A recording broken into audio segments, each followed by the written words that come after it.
سمجھنے کی ضرورت ہے کہ کرپشن کہتے ہیں کتنے. کرپشن کہتے ہیں جو اشرافیہ کی فیصلہ سازوں کی جیبوں میں جاتا ہے. اور اس کی سب سے بڑی اگزامپل ایک اور جو بڑا اسکینڈل ہے شوگر اسکینڈل, جس میں 300 بلین, اور یہ again accountant general of Pakistan نے پارلیمنٹری کمیٹی میں جا کے بتایا کہ یہ جو ریسنٹ پرائس انکریزز ہوئی ہیں اس کی وجہ سے 300 بلین روپے شوگر مل اونرز کی جیبوں میں گیا ہے. شوگر مل اونرز ہیں کون؟ سارے کے سارے وہ ہیں جو کہ فیصلہ سازی کرتے ہیں, جن کی حکومت ہے, جو وزیر اعظم کے بیٹے ہیں, خود جہانگیر ترین ہیں, چودھریز ہیں, آئی مین یو نیم اٹ, زرداریز ہیں, سارے کے سارے شوگر مل اونرز ہیں. 300 بلین اکاؤنٹنٹ جنرل نے کہہ دیا اور وزیر اعظم صاحب نے ہڑپ کر لیا, ان کو پتہ ہی نہیں کہ 300 بلین گئے کہاں ہیں. اور انہوں نے یہ وعدہ کیا تھا قوم کے ساتھ جب یہ شوگر اسکینڈل سامنے آیا ہے کہ میں کنفرنٹ کروں گا شوگر مافیا کو. اس کو 2 مہینے ہو گئے اس بات کو, کوئی ایکشن نہیں لیا گیا. تو جب آپ یہ باتیں کرتے ہیں نا کرپشن کی, ایک اور میں چونکہ یہ ریسنٹ واقعہ اور بڑا کنسرن ہے, آپ کو پتہ ہے کہ آئی پی پیز کے حوالے سے جو پاکستان نے جو بوجھ اٹھایا ہے, صرف میں آپ کو بتا دوں کہ 8.4 ٹریلین روپیز 10 سال میں ہم نے کیپیسٹی پیمنٹس, یعنی کہ ہم نے یوز نہیں کی بجلی, خریدی نہیں بجلی, لیکن چونکہ ایگریمنٹ ایسا تھا تو 8.4 ٹریلین روپیز اوور 10 ایئرز ہم نے دیا. اب انہوں نے ای سی سی نے ایک اپروو کیا ہے پیٹرولیم پروڈکٹس کی شپمنٹ کے لیے, ایک ٹن بن رہا ہے پائپ لائن, اس کا ٹھیکہ دیا ہے پہلی چیز بغیر بڈنگ کے. کون سا اصول کہتا ہے کہ بغیر بڈنگ کے ہونا چاہیے؟ جو پرائس آگے سے آ گئی, اب میں ان کمپنیز کا نام نہیں لینا چاہتا جو کمپنیز فورن کمپنیز بھی انوالوڈ ہیں, بٹ آپ نے بڈنگ کیوں نہیں کرائی ہے؟ بڈنگ کراتے تو پرائس آپ کو اچھی ملتی. کیا ایک ہی کمپنی تھی پوری دنیا میں جو کہ اس کو ٹھیکہ دینا تھا؟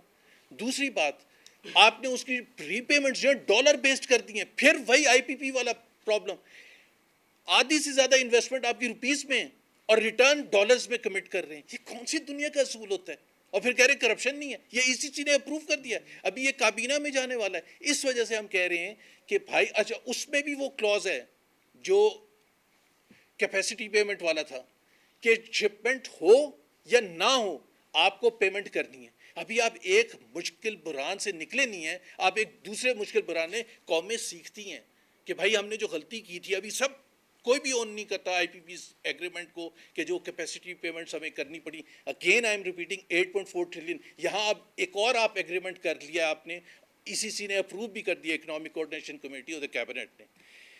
اب میں, اور چوتھا جو اگزامپل ہے, خود میرا خیال ہے خواجہ آصف کی اگر وہ فلور آف دی ہاؤس میں سن لیتے وزیر اعظم, کہ وہ خود اپنے سیالکوٹ کے بارے میں کہہ رہے ہیں کہ کتنی کرپشن ہو رہی ہے. خواجہ آصف کہہ رہے ہیں, ہم نہیں کہہ رہے ہیں. تو وزیر اعظم صاحب کو یہ یاد دلانے کی ضرورت ہے, this is one of the most corrupt. ہاں چونکہ آپ نے میڈیا کو اتنا کنٹرول کیا ہوا ہے, اس وجہ سے وہ کرپشن کی کہانیاں اس طرح سے نہیں آتی جس طرح سے پہلے آتی تھیں. دوسری چیز ہے فلڈس کے حوالے سے, میں اس میں نہیں جاؤں گا کہ فلڈس آئے, وہ تو ظاہر سی بات ہے, ہم سب کو افسوس ہے. بٹ میں یہ سمجھتا ہوں کہ اس کو یہ سارا کا سارا قصوروار نیچرل ریزنز کو دینا اور کلائمیٹ چینج کو دینا, یہ ظلم ہے پاکستان کے عوام کے ساتھ.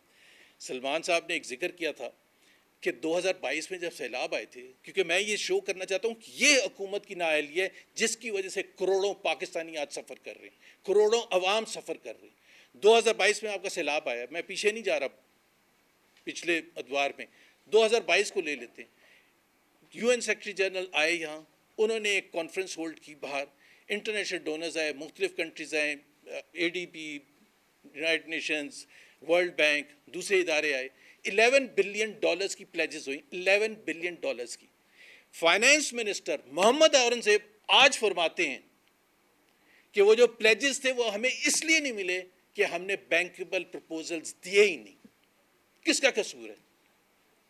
اگر آپ نے صرف اپنا کام کیا ہوتا ہے, فیزیبلٹیز بنائی ہوتی انٹرنیشنل کنسلٹنٹس کے ساتھ بیٹھ کے, اور وہ سبمٹ کرتے, $11 بلین آپ کے پاس آتے 2022 میں, آپ انویسٹمنٹ کرتے, آپ گھر بناتے, آپ کینالز کا سسٹم ٹھیک کرتے, آپ ارلی وارننگ سسٹم بناتے, آپ ڈیزاسٹر مینجمنٹ سسٹم بناتے. آپ نے کچھ نہیں کیا کیونکہ آپ کے پاس تو پیسے ہی نہیں آئے. صرف $3 بلین آئے تھے, وہ اس وجہ سے آئے تھے, وہ اے ڈی بی اور ورلڈ بینک کے تھے اسینشلی, اور تھوڑے سے کچھ اور آئے تھے.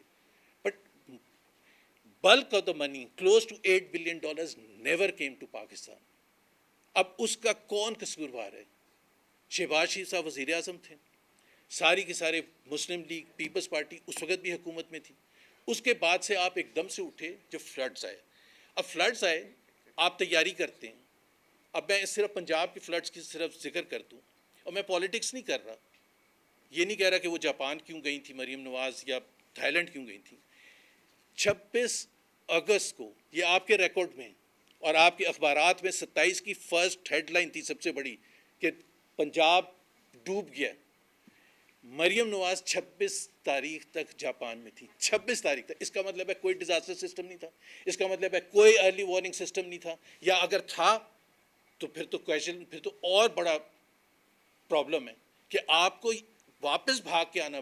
بیوروکریٹس وہاں, چیف سیکرٹری وہاں بیٹھے ہوئے جاپان میں, سینئر منسٹر وہاں بیٹھی ہوئی ہیں, چیف منسٹر وہاں بیٹھی ہوئی ہیں, باقی سارے 4 5 6 منسٹرز اور بیٹھے ہوئے. میں اس میں نہیں جا رہا ان کی پالیٹکس میں کہ کون کون گیا تھا, جہاز کیوں بھر کے لے کے گئے تھے, وہ ایک الگ موضوع ہے. But the fact of the matter is آپ 27 کو لینڈ کرتی ہیں, 27 کے ڈان اور دوسرے اخبارات آپ اٹھا کے دیکھ لیں کہ اس میں کیا ہیڈ لائنز ہیں پنجاب میں سیلاب کے حوالے سے. Where does she go? She goes to Murree. کیوں؟ وہاں بڑوں کی بیٹھک ہونی ہے. کس لیے؟ کہ جی ہم نے کب تک رہنا, یہ نظام کو آگے لے کے چل رہے ہیں. ابھی آپ مجھے بتائیں کہ یہ سیریسنس ہے کہ آپ نظام کو اگلے 5 یا 10 سال آگے لے کے جانے کی بات کر رہے ہیں, جو رانا ثناء اللہ نے ذکر کیا, اور آپ کو اتنی ایجنسی نہیں ہے کہ آپ جائیں لاہور میں. By the way she was to go to Lahore, ظاہر سی بات ہے لاہور کیپٹل ہے اور سچویشن بھی ہے. شی کیم ٹو, جہاز اسلام آباد آیا تاکہ وہ رش کر کے جا سکے. ابھی اتنی کیجولنس ہے. میں نے آپ کو محمد اورنگزیب کا بیان بتا دیا $11 بلین کے حوالے سے. خواجہ آصف نے کل تقریر کی ہے فلور آف دا ہاؤس, اور انہوں نے کہا یہ غلط ہے کہ اگر ہم آسمانوں کو بلیم کریں یا کلائمیٹ چینج کو بلیم کریں یہ سیلابوں کی وجہ سے, ہمارا قصور ہے, ہم نے وہ ایسے کام کیے ہیں, ہم نے وہاں اجازت دی کالونیز بنانے کی, یہ خواجہ آصف نے کہا ہے, جہاں ہمیں نہیں دینی چاہیے تھی. اور آپ کو بھی پتہ ہے کہ اس کے پیچھے کون لوگ شامل ہیں. مصدق ملک صاحب سینئر منسٹر, کلائمیٹ چینج کے منسٹر, انہوں نے جیو نیوز کے سامنے یہ کہا کہ ہزاروں لوگوں کو ہم نے مروا دیا بیکاز ہم نے کچھ ہاؤسنگ کالونیز کو بچانا تھا, اشرافیہ کو بچانا تھا. یہ this is his words not my word. تو آپ خود سوچیں, اب یہ جو سیلاب آ گیا, یہ تباہی ہوگی, اس کے اکنامک کانسیکوینسز کون برداشت کرے گا؟ پاکستان کے عوام, کروڑوں عوام برداشت کریں گے. پاکستان آلریڈی جو سچویشن میں غربت اس میں اضافہ ہوگا, آلریڈی 45% ہے جو پاکستان کی تاریخ میں سب سے زیادہ تھی. اب یہ تقریباً اگلے 6 مہینے میں آپ دیکھیں گے کہ 50% تک پہنچ جائے گی. ان امپلائمنٹ جو 22% ہے پاکستان کی تاریخ کی ہائیسٹ ہے. ظاہر سی بات ہے جب آپ کی اکنامک سچویشن جو خراب ہوگی, مزید خراب ہوگی جو ابھی ہے, اس میں پھر آپ 22% سے پتہ نہیں 30% پہنچ جائے, 25% پہنچ جائے, بٹ کم ہونے کا کوئی چانس نہیں ہے. آپ کی گروتھ جو پچھلے 3 سال سے 1.62 ایوریج کر رہی تھی وہ مزید خراب ہوگی. اگر یہ سب 4 سال کا ہے, فورن ڈائریکٹ انویسٹمنٹ اتنا شور مچایا گیا, آج بھی چین بیٹھے ہوئے ہیں اور فورن ڈائریکٹ انویسٹمنٹ لے کے آئیں گے. درجنوں ملکوں کا دورہ کیا پچھلے 3-3.5 سال میں. آپ مجھے $1 کا فرق بتا دیں کہ وہ کون سا لے کے آئے فورن ڈائریکٹ انویسٹمنٹ, $1 کا فرق بتا دیں, وہیں کے وہیں کھڑے ہوئے. تو آپ نے کیا یہ میں نے آپ کو بتا دیا. اور دوسری بات یہ ہے کہ جتنے اعداد و شمار ہیں جو ایک ذکر کیا تھا سلمان نے اس کا ٹریڈ ڈیفیسٹ کا, پاکستان کی معیشت چل کس پر رہی ہے؟ پہلے بھی میں نے کہا, ہمیشہ کہتا ہوں, پاکستان کو لونز مل جائیں, پاکستان کے دوست ممالک رول اوور کر دیں جو پیسے انہوں نے اسٹیٹ بینک میں رکھوائے تھے, اور پاکستان کے ورکرز جو ہیں وہ خون پسینے کی کمائی کر کے ریمیٹنس کے ذریعے یہاں بھیج دیں. ایکسپورٹ تباہ حال ہے.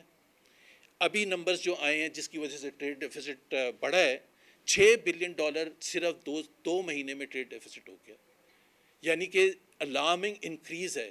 یعنی کہ ایکسپورٹس نہیں بڑھ رہی ہیں اور امپورٹس $11 بلین 2 مہینے میں ہو گئی ہیں. سو اگر یہی ٹرینڈ رہے گا تو آپ سوچیں ہم we are back to square one, جہاں سے ہم نے شروع کیا تھا. کرنٹ اکاؤنٹ ڈیفیسٹ بھی اوپر جائے گا, ٹریڈ ڈیفیسٹ بھی اوپر جائے گا, اور ظاہر ہے اس سے جو بھی مشکلات آتی ہیں اکانومی میں. سو بات یہ ہے کہ, اور میں ایک پانی کے حوالے سے سیریسنس بتا دوں حکومت پاکستان کی, یہ جو بجٹ آیا ہے اس میں واٹر ایلوکیشن 45% پچھلے سال کے مقابلے میں کم کی گئی ہے. ابھی آپ کو پوچھیں کہ بھائی آپ کہتے ہیں کلائمیٹ چینج, آپ کہتے ہیں واٹر ریسورسز, آپ کہتے ہیں کہ جی ہم نے اس شعبے کو ترجیح دینی ہے, اور آپ نے 45% ایلوکیشن کم کر دی. I mean, کوئی لمٹ ہوتی ہے آپ کی ترجیحات. بڑھائی کہاں ہیں؟ ایجوکیشن میں کم کیا, ہیلتھ میں کم کیا, واٹر ایلوکیشن میں کم کیا, ٹوٹل میں آ کے 45%. بڑھائی کہاں ہے؟ وہ ایم این ایز کو اور سینیٹرز کو جو الیکٹ نہیں ہوئے ہوئے, ان کو پیسے دینے تاکہ انفراسٹرکچر کے وہ کام کریں اور وہاں سے کرپشن میں اضافہ ہو. آئی مین یہ آج کی صورتحال ہے. Ahsan Iqbal sahib is a witness to all of this, اور ان کے سامنے یہ ہو رہا ہے, کیونکہ ان کے اوپر بھی پریشر ہے کہ آپ نے پیسے دینے, کیونکہ ہم نے کنٹینیوٹی رکھنی ہے, اور کنٹینیوٹی رکھنے کے لیے ہمیں ان کو پیسے دینے, اور جہاں سب سے زیادہ قوم کو ضرورت ہے ادھر آپ نے کاٹنے. So economy wise Pakistan is going to inflation کا ذکر کیا تھا ابھی سلمان نے. ظاہر سی بات ہے ابھی جو صورتحال ہے ایگریکلچر کے حوالے سے, پچھلے سال ایگریکلچر 5 میجر کراپس نیگیٹو میں تھی. اب جتنی کراپس ہیں, رائس ہے, میز ہے, دوسری کراپس ہیں, وہ ساری بہہ گئی ہیں. تو اب آپ کا ایک تو اس پر آئے گا, پریشر آئے گا کہ آپ کو یہ ساری چیزیں امپورٹ کرنی پڑیں گی, اور آپ کا فارن ایکسچینج اس پر لگے گا. اور ڈالر کے حوالے سے میں صرف ایک بات کہنا چاہوں گا, لیٹ مارکیٹ فنکشن انڈیپینڈنٹلی. یہ جو زبردستی کنٹرول کر کے رکھا ہوا ڈالر کو, اس کے ویسے ہی نتائج ہوں گے جیسے مشرف نے جب چھوڑا تھا, جیسے جب اسحاق ڈار نے چھوڑا تھا. کیونکہ آپ جب زبردستی کنٹرول کر کے رکھتے ہیں, مارکیٹ سے خرید کے اٹھا کے لے کے آتے ہیں, آپ کریک ڈاؤن کرتے ہیں, نارمل پروسیس رن نہیں کرنے دیتے, تو ایک تو آپ کی معیشت سفر کرتی ہے, آپ کی اکانومی سفر کرتی ہے, اور پھر اس کے بعد آپ کو فارن ایکسچینج جب ایک دم سے کھلے گا, مارکیٹ فورسز جب کریں گی, تو پھر آپ کا 300 بھی جائے گا, اور وہ جھٹکا آپ برداشت نہیں کر سکیں. بہت شکریہ جی, بڑی مہربانی.